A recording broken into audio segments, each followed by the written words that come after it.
تو میں نے وہ ان کی تائیدی اقوال یعنی قرآن کی آیات میں نے پیش کی ہیں، اور میں نے احادیث کریمہ جو اتھینٹک احادیث ہیں وہ اس میں لکھی ہیں۔ اس کے علاوہ میں نے اقوال علماء لکھے ہیں، خصوصاً سیدی امام احمد رضا خان علیہ رحمۃ الرحمن کا فتح رضیہ شریف سے بھی ایک قول کوٹ کیا ہے اس میں۔ تو ہمارے لیے اتھینٹک پرسنالٹیز جو سب سے زیادہ اتھینٹک ہے وہ نبی کریم صلی اللہ علیہ وسلم ہے۔ تو بینگ اے مسلم ہمیں تو اب مہر سمجھنا چاہیے، اگر ہم نہیں سمجھ رہے، کہیں ہمیں کنفیوژن ہے، تو میں موجود ہوں، مجھ سے سوال کیا جا سکتا ہے، ہم اس کنفیوژن کو دور کرنے کے لیے تیار ہیں۔ کیا آپ پیر اور کرامات کو مانتے ہیں؟ دیکھیے، میں بالکل جو واقعی پیر ہیں وہ واقعی پیر ہیں، پیر بننے کی صلاحیت ان کے اندر موجود ہے، ان کو مانتا ہوں۔ اور پیر کے لیے پہلی کنڈیشن ہے کہ اس کا اسلامی مروجہ علوم جو ہیں وہ اس کو آنے چاہیے، یہ پہلی کنڈیشن ہے پیر کی۔ اگر پیر کی دیگر کنڈیشنز اس کے اندر پائی جاتی ہیں اور مروجہ علوم بھی جانتا ہے، دیگر شرائط بھی اس میں پائی جاتی ہیں، ایسے پیر بالکل ہم مانتے ہیں۔ باقی رہی کرامت اللہ تعالیٰ عز و جل کی ایک خاص عطا ہے جو خاص اولیاء کے تھرو ظاہر ہوتی ہے۔ خاص اولیاء اللہ تعالیٰ ان کو چن لیتا ہے۔ ہر ولی جو اللہ تعالیٰ کے ہاں مقبول ہے اس سے بھی کرامت کا صدور نہیں ہوتا، ہر ولی سے نہیں ہوتا، وہ خاص اولیاء سے صدور ہوتا ہے۔ وہ چاہتے نہیں ہیں، وہ کرنا نہیں چاہتے، پبلک اپنی بڑھانا یا لوگوں سے پیسے نہیں بٹورنا چاہتے۔ اللہ تعالیٰ عز و جل جب چاہتا ہے ان سے اس کا صدور کروا دیتا ہے۔ وہ یعنی ایک ایکسیڈنٹلی سچویشن میں کوئی چیز رب تعالیٰ کروانا چاہتا ہے وہ کر دیتا ہے۔ باقی رہی یہ بات کہ لوگوں کے کیل نکلوالے جا رہے ہیں، لوگوں کی آنکھوں سے کیل نکل رہے ہیں، یہ سب شعبدہ بازیاں ہیں۔ اور آج اے آئی کے دور کے اندر آپ جس طرح کی چاہے ویڈیو بنا لیں، تو یہ تھوڑا سا اے آئی سے ایڈوانس تھے کہ اے آئی آنے سے پہلے ہی کچھ ایسے شعبدہ بازیاں کی، لوگوں کے اندر مشہور ہو گئے، لوگوں کو پتہ نہیں تھا، اب تو یہ حقیقت کھل کے سامنے آ گئی۔ اچھا، اگر پیر بھی آپ مانتے ہیں اور کرامات بھی آپ مانتے ہیں، تو پھر اصلی اور جعلی پیر کا ایک عام آدمی کے لیے پیمانہ کیا ہوگا کہ جس سے وہ یہ کہے کہ یہ اصلی ہے یا یہ جعلی ہے؟ بہت اچھا کوشچن آپ نے کیا ہے، بہت اچھا سوال کیا۔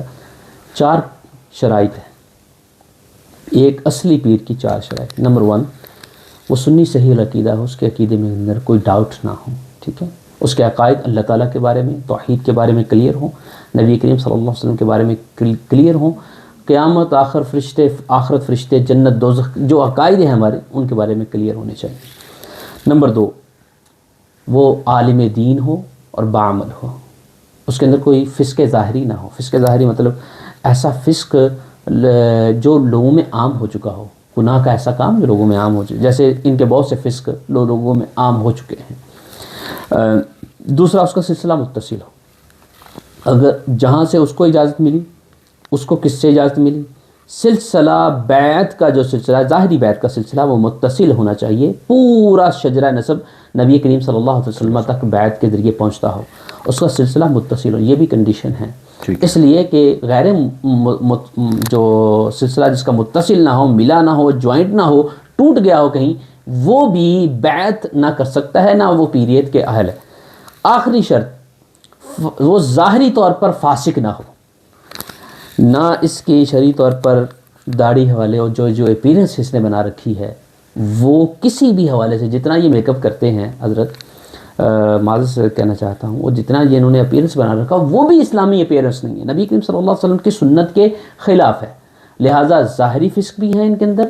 ایک بھی کنڈیشن یہ والی جو میں نے 4 بیان کی حضرت کے اندر نہیں ہے، اور یہی پیمانہ ہے، اور یہ پیمانہ کوئی میں نے نہیں بنایا، عرصہ دراز سے حضرت امام غزالی سے لے کر سیدی امام احمد رضا خان تک یہی پیمانہ رہا۔ سیدی امام غزالی رحمۃ اللہ تعالیٰ نے ایک پیشوا کی، ایک لیڈر کی، ایک امام کی، ایک پیر کی جو شرائط ہیں انہوں نے کچھ زیادہ لکھی ہیں۔ یہ 4 شرائط کے اندر امام احمد رضا خان نے سب چیزوں کو کوٹ کر کے 4 میں بند کر دیا ہے۔ ہم نے بہت ساری ویڈیوز میں دیکھا جو کہ جنرل پبلک کی بھی ہیں، جس کے اندر وہ ان مصروف کے کرامات پر اپنا یقین بھی شو کرتے ہیں، وہ لوگوں کو بتاتے بھی ہیں کہ ہمیں مطلب سے ہم صحت یاب ہوئے، ہمارا علاج ہوا، ہم لا علاج تھے۔ وہ اس کو آپ کس طرح سے دیکھیں گے؟ میں سمجھتا ہوں پیڈ ایجنٹ ہے، یعنی وہ پراپر پلانٹ کیے جاتے ہیں، ان کو پے کیا جاتا ہے، اور ویڈیو یہ جیسے جو ایک ویڈیو شوٹ ہوتی ہے، میں بھی جانتا ہوں کیونکہ مجھے 7 سے 8 سال ہو گئے میڈیا سے ریلیٹڈ ہوں، question answer live program TV پہ کرتا ہوں، کہ ایک پروگرام کو ریکارڈ کرنے کے لیے کتنے دن اور کتنے سین چاہیے ہوتے ہیں اور کتنے کریکٹرز چاہیے ہوتے ہیں. تو حضرت کافی شارپ ہیں اور اس طرح وہ کئی دنوں میں ایک شوٹ وہ نکالتے ہیں. یعنی ایک پورا ڈرامائی منظر ہے, ایک فلمایا جاتا ہے اس کو, اور یہ سارے پیڈ ایجنٹ اور کریکٹرز ہوتے ہیں. آپ نے شیخ اسرار رشید صاحب کے اس عمل کو ایک فتوے کے ذریعے درست قرار دیا.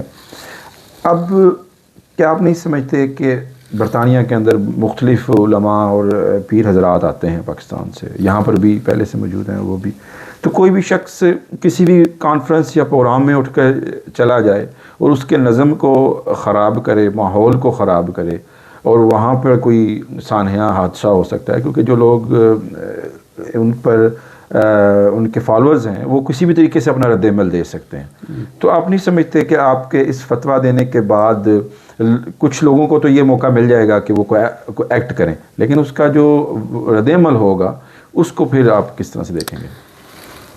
جو شیخ اسرار صاحب نے کیا, انہوں نے جس طریقے سے کیا, یہ تفصیلات مجھے علم نہیں اس کی. پہلے اس ملک میں ساری اتھارٹیز موجود ہیں اور ایک پراپر منظم وے بھی موجود ہے جس کو ہم وے آف ٹاک کہتے ہیں اور وے آف ڈیبیٹ کہتے ہیں, اور ان کے جتنا بھی پروٹوکولز ہیں ہمیں فالو کرنا چاہیے. اس ملک کے نظم کو بھی خراب نہ کریں ہم, اور ہمیں ان کو ایک ایسی جگہ پہ مدعو بھی کرنا چاہیے جہاں ہم ان سے بات کر سکیں. میرے خیال میں انہوں نے سارا پروٹوکول فالو کیا ہوگا کیونکہ وہ سمجھدار انسان ہیں, اور اس کے بعد بھی کچھ ایسا نہیں ہوا ہوگا تو وہ بھی ایک پارٹیسپینٹ کی طرح وہاں پہ چلے گئے. کچھ اشخاص ان کے ساتھ تھے تو انہوں نے شرکت کے لیے گئے کہ وہاں اگر موقع ملا تو بات کر لیں گے, نہیں موقع ملا تو ہم کوئی نظم کو خراب کرنے, میرے خیال میں ان کی ایسی نیت نہیں تھی.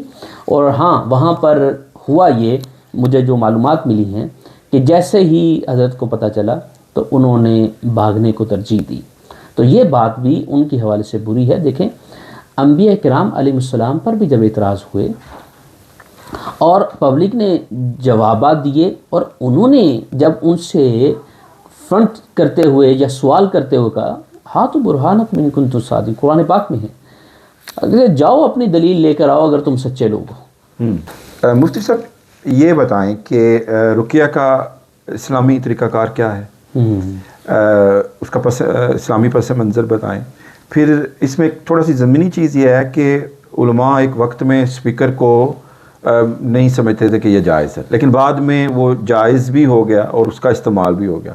آج اگر آپ کو یا کچھ علماء کو, یہ مفتی حضرات کو یہ اعتراض ہے کہ یہ پھونک وہ مائک پہ کیوں مارتے ہیں, تو کل اگر یہ بھی قبول علماء کی جانب سے ہو گیا تو پھر یہ صورتحال کس طرف جائے گی؟ جو آپ نے فرسٹ کوشچن کیا ہے کہ رقیہ کا طریقہ کیا ہے اور رقیہ کا پس منظر کیا ہے, نبی کریم صلی اللہ علیہ وسلم سے رقیہ کرنا اور تابعین سے, صحابہ کرام سے یہ باتیں ثابت ہیں کہ قرآن پڑھ کے پھونک ماری جاتی تھی.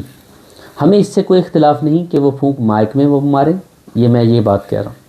ہمیں اس سے کوئی اختلاف نہیں کہ وہ مائک میں ماریں یا جس طرح ماریں. ہمیں مین چیز جو فوکس ہے کہ وہ قرآن پڑھ کر ماریں, یعنی بتائیں اگر ان کو قرآن آتا ہے. میرا یہ کلیم ہو سکتا ہے میں اس میں رونگ بھی ہوں, ان کو پوری نماز بھی صحیح طریقے سے نہیں آتی. ان کو پورا قرآن آپ سن لیں, ان کے سامنے ہم لے کے جاتے ہیں, وہ ہمیں وقت دیں, انشاءاللہ ہم پیار محبت سے بات کریں گے, ہمیں وہ قرآن سنا دیں. انہیں کہ قرآن بھی ٹھیک نہیں آتا. مسئلہ پرابلم صرف مائک کا نہیں ہے. ہو سکتا ہے کسی نے مائک پہ بھی پرابلم کہا ہو کہ یہ مائک والی پھونک درست نہیں, ہو سکتا ہے, لیکن مجھے ذاتی طور پر مائک پر پھونک مارنے سے بھی کوئی پرابلم نہیں. مجھے ہے کہ وہ کیا ریسائٹ کرتے ہیں جن کو بسم اللہ شریف بھی صحیح تجوید کے ساتھ نہیں آتی, کلمہ طیب انہیں صحیح پڑھنا نہیں آتا, قرآن جس کو صحیح آتا ہی نہیں, بلکہ آتا ہی نہیں, نماز وہ پڑھ نہیں سکتا, وہ کیسے پیر بن سکتا ہے؟ وہ کیا ریسائٹ کر کے وہ دم کرتا ہے؟ یہ سب فریب ہے اور شعبدہ بازی ہے. آپ کا سننے والوں کو, دیکھنے والوں کو کوئی پیغام, پیر صاحب کا پیغام کہ آپ مستقبل کے حوالے سے کچھ ان کو کہنا چاہیں؟ دیکھیے, سب سے پہلے ایسے دعوے کرنا انسان کو جچتا ہی نہیں. حضرت سیدنا ابراہیم علیہ السلام نے قرآن پاک میں یہ آیت ہے, قرآن پاک میں حضرت ابراہیم علیہ السلام عرض کرتے ہیں وَإِذَا مَرِضْتُ فَهُوَ يَشْفِينِ, جب میں بیمار ہو جاتا ہوں میرا رب مجھے شفا دیتا ہے. وہ دعویٰ کسی یعنی فزیکل چیز کی طرف نہیں کر رہے کہ وہ مجھے شفا، میرا رب مجھے شفا دیتا ہے۔ شافی ہونا یہ اللہ تعالیٰ عز و جل کی صفت ہے۔ ایک بندے کا کلیم کرنا اور وہ بھی اس طرح ڈرامائی مناظر دکھا کر، یہ ان کا کلیم بالکل درست نہیں، گمراہ کن ہے۔ دوسری بات، اللہ تعالیٰ قرآن پاک میں ارشاد فرماتا ہے وَلَا تَشْتَرُوا بِآيَاتِي ثَمَنًا قَلِيلًا، میری آیتیں بیچ کر کوئی چھوٹی سی رقم وصول نہ کرو۔ پہلی بات ہے انہیں آیات قرآن آتی ہی نہیں۔ میرا جو کلیم ہے وہ الحمدللہ ہم ثابت کریں گے ان کو نہیں آتی، لیکن اگر کوئی آتی بھی ہے اس کو بیچ کر یہ ثمن قلیل وصول نہ کرو، یعنی قرآن کی آیتیں اتنی سستی نہ بیچو، ویسے ہی نہیں بیچو، سستی سے مراد یہ ثمن قلیل وصول نہ کرو۔ تیسرا، نبی کریم صلی اللہ علیہ وسلم نے ارشاد فرمایا انی اخاف علی امتی ائمۃ المضلین، مجھے خوف سب سے زیادہ اپنی امت پر ائمہ ان پیشواؤں سے ہے جو لوگوں کو گمراہ کریں گے۔ فرمایا آخر زمان میں ایسے لوگ آ جائیں گے، وہ ایسی ایسی باتیں ایسے ایسے دعوے کریں گے تم نے بھی نہیں سنی ہوگی، تمہارے باپ دادوں نے بھی نہیں سنی ہوگی۔ ایاکم و ایاہم، ان سے تم بچ کے رہنا، ان سے بچنا ضروری ہے، کہیں وہ تمہیں گمراہ کر کے فتنے میں نہ ڈال دے۔ یہ ساری باتیں نبی کریم صلی اللہ علیہ وسلم بیان کر گئے۔ آج اگر ہم یہ باتوں کو پڑھیں نا، جہالت کے اندر چلے جائیں اور ایسے پیشواؤں کو پیسے دیں اور نعوذ باللہ اپنی پیسے بھی ضائع کریں، اپنا عقیدہ بھی خراب کریں، وہ صرف اس وجہ سے ہے کہ ہم تعلیم سے بہت دور ہیں۔ میں یہ چاہتا ہوں کہ لوگوں کو چاہیے کہ وہ ڈیفرینشیٹ کرے۔ ایکٹر اور اصل بندے کے اندر فرق ہوتا ہے، لوگ فرق کرتے ہیں۔ آرٹسٹ لوگ سمجھتے ہیں نعت خواں کو مذہب سے جوڑتے ہیں، یقین کریں نعت خوانوں کا مذہب سے کوئی تعلق نہیں، مذہب اسلام سے کوئی تعلق نہیں، کیونکہ یہ آرٹسٹ ہیں۔ اسلام سے، عشق رسول سے کوئی تعلق نہیں۔ ان کو اگر جتنی یہ امید رکھ کے جاتے ہیں نعت خواں محافل کے اندر ان کو نہ ملے تو یہ کمیٹی ممبرانز کو بھی، کمیٹی ممبرانز کو بھی گالیاں ان کے ہم نے منہ سے سنی ہیں۔ اگر یہ مذہبی لیڈر ہوتے، نعت خواں حضرات یا خطیب حضرات یا پیر حضرات مذہبی لیڈر ہوتے تو کیا یہ گالیاں دیتے لوگوں کو پیسے نہ ملنے کی وجہ سے؟ اس طرح کے کسی بھی یعنی ایکٹرز کے، آرٹسٹ کے اور ایسے جعلی پیروں کا اسلام سے دور دور سے کوئی تعلق نہیں۔ لوگ خود تعلیم حاصل کریں، آئیں، وہ اصلی اسکالرز کے اندر فرق کریں اور اسکالرز کے ساتھ بیٹھ کر کچھ سیکھیں۔ انشاءاللہ جب شعور آئے گا اس طرح کی جہالتیں اور ایسے جاہل لوگ ویسے ہی دور ہو جائیں گے۔ یہ میرا میسج ہے۔ یقیناً جب ہم بیمار ہوتے ہیں تو وہی اللہ ہمیں شفا دیتا ہے۔ آپ نے مفتی محمد قاسم ضیاء القادری صاحب کی گفتگو سنی، انہوں نے اس سیر حاصل گفتگو کے اندر اپنے فتوے کے حوالے سے تفصیلی گفتگو کی اور ان سے میں نے بہت سے ایسے سوالات پوچھے جو کہ مستقبل میں ہونے والے ایسے واقعات کا تدارک کریں گے اور عوام کو مختلف انداز سے کمیونٹی کو سوچنے کا موقع دیں گے۔ اب تک کے لیے اتنا ہی، کسی اگلے ولاگ میں، کسی اگلی گفتگو میں، کسی اگلی نشست میں ضرور ملاقات ہوگی۔